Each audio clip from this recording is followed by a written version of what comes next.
Salut bien-aimé dans le Seigneur, que Dieu te bénisse et que Dieu te fortifie et que Dieu soutienne ta foi.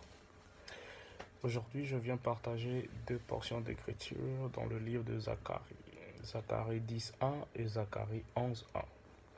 Il est écrit dans le livre de Zacharie 10.1, « Demandez à l'Éternel la pluie du printemps, l'Éternel produira des éclairs et il vous enverra une abondante pluie, il donnera à chacun de l'herbe dans son champ. » Et au chapitre 11.1, il est écrit, « Liban, ouvre tes portes et que le feu dévore tes cèdres. » Qu'est-ce que nous devons comprendre là-dedans, bien-aimés? C'est que souvent, chacun de nous demande à Dieu, souvent, chacun de nous prie, mais lorsque l'exaucement arrive, ou bien avant que l'exaucement arrive, nous commençons à gémir, nous commençons à pleurer, nous commençons à dire à Dieu, oui, tu m'as oublié, Seigneur, pourquoi les autres, non pas moi. Nous récitons 1000 versets de la Bible, mais nous ne voyons aucune solution parce que nous ne comprenions pas le langage de Dieu. Il est bien de demander à Dieu car c'est sa recommandation. Mais il est aussi très important de comprendre quand Dieu parle. Il est aussi très important de comprendre le langage de Dieu. Car la Bible dit Dieu tonne d'une voix si merveilleuse, mais personne ne le comprend. Demander la pluie, c'est bien. C'est demander l'exaucement à sa prière. C'est demander la bénédiction. C'est rappeler à Dieu sa promesse. C'est vouloir le bien pour son père, sa mère, ses soeurs, ses frères. Bref, c'est vouloir le bien pour son avenir, pour ses études, pour son travail. Mais il y a un problème. C'est qu'avant qu'il y ait pluie, il doit avoir quoi? Des éclairs. Il doit avoir des éclairs, il doit avoir les tonnerres. Et les tonnerres représentent quoi?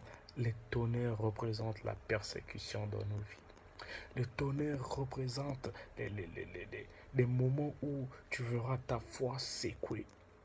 Les éclairs représentent quoi? Représentent des moments où tu seras abattu, des moments où tu auras l'impression que Dieu ne t'exauce pas, des moments où tu auras l'impression qu'avant que tu pries, tout allait bien. Mais depuis que tu pries, tout est revenu. Rien ne va. Tu vas chercher le boulot, tu ne trouves pas. Tu postules, rien n'avance. Tu dors, tu as encore des mauvais rêves, des maris de nuit, des femmes de nuit. Bref, après tu t'en lasses. Oui, ce sont des éclairs. Ce sont des signes, normalement, des signes qui précèdent la gloire.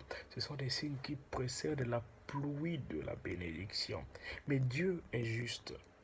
Dieu sait nous donner. Dieu nous donne selon notre capacité de gérer. Alors, si nous n'arrivons pas encore à gérer la petite persécution qui vient pour nous secouer, si nous avions peur des éclairs, alors la pluie peut faire à ce que nous soyons encore noyés et inondés. Mais Dieu ne peut pas nous donner une bénédiction qui peut causer encore notre ruine. Voilà pourquoi il nous teste deux fois. Mais le diable aussi, notre ennemi, il ne peut pas nous laisser tranquilles, sachant que nous sommes dans le camp de Dieu. Il sait que nous sommes dans ce monde, mais nous ne sommes pas de ce monde. Voilà pourquoi il ne peut pas nous laisser tranquilles. Et Dieu nous avertit dans sa parole en disant, ceux-là qui veulent vivre pieusement en Jésus-Christ seront comment? Persécutés. Ils seront persécutés. Alors, ça ne doit pas être des choses qui nous étonnent au point où nous puissions gémir matin, midi, soir en disant que Dieu ne nous exauce pas. Non, bien au contraire, Dieu permet. Dieu permet à l'ennemi des fois de nous agiter comme il a fait à Job, mais il ne peut pas permettre à l'ennemi de toucher ne fût-ce qu'un seul de nos cheveux afin que nos vies soient ôtées. Mais il faut que ces choses arrivent. Rappelez-vous que la gloire dans laquelle Job a vécu n'avait rien de comparable avec sa vie passée. Hier, il entendait parler de Dieu, mais il n'avait jamais connu Dieu. Mais le jour qu'il a connu Dieu, il a vécu une vie comment glorieuse. Pourquoi? Parce qu'il a accepté les tonnerres dans sa vie. Pourquoi? Parce qu'il a accepté les éclairs dans sa vie. Et il a béni le nom du Seigneur. Même quand sa femme a voulu qu'il puisse maudire Dieu et mourir, il s'est abstenu parce que quelque part au fond de lui, la foi commençait à être réellement manifeste. Parce que la foi, c'est cette ferme assurance des choses qu'on espère, une démonstration de celles qu'on ne voit pas. Alors, ne cherchons pas à posséder la chose pour glorifier Dieu. Non, non, non, non. Glorifions Dieu avant de posséder la chose. Bénissons-le. Quand nous voyons les éclairs, nous devons dire, oh, gloire soit rendue à toi, le Dieu très haut, car c'est toi qui bénis, car c'est toi qui permets, car c'est toi aussi seul qui donne la force d'aller au-delà. Rappelez-vous, ou rappelle-toi que tu ne peux pas être tenté au-delà de tes forces, au-delà de tes capacités. Mais Dieu sait de quoi tu es fait et il te protège. Alors, la pluie que tu désires est toujours précédée des éclairs, des tonnerres. Rappelle-toi, souviens-toi, tu auras de l'herbe dans ton champ, tu auras de la provision. D'ailleurs, pourquoi on appelle ça provision? Parce que avant que Dieu donne une vision, Dieu donne d'abord quoi? La provision. Elle est là dans ta vie. Crois et tu verras toutes ces choses-là s'accomplir. Mais il y a aussi une chose. Dans le chapitre 11 au verset 1, il dit, Liban, ouvre tes portes et que le feu dévore tes cèdres. Il faut que tu cesses d'être orgueilleux ou orgueilleuse.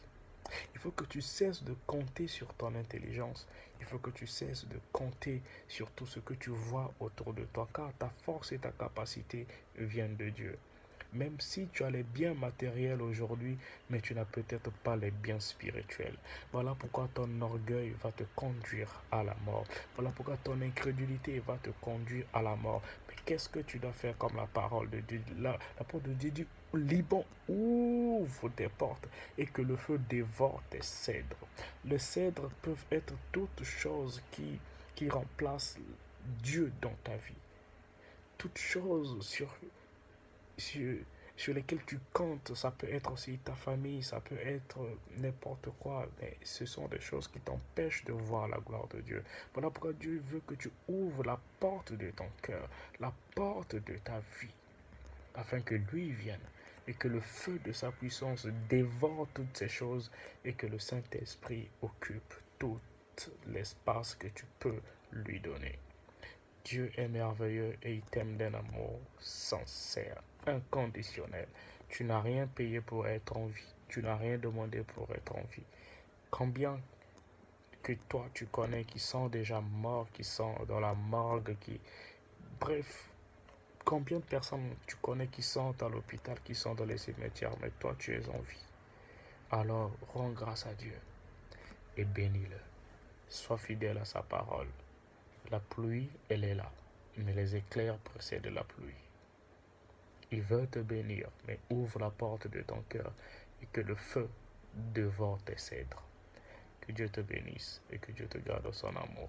En Jésus-Christ. Amen.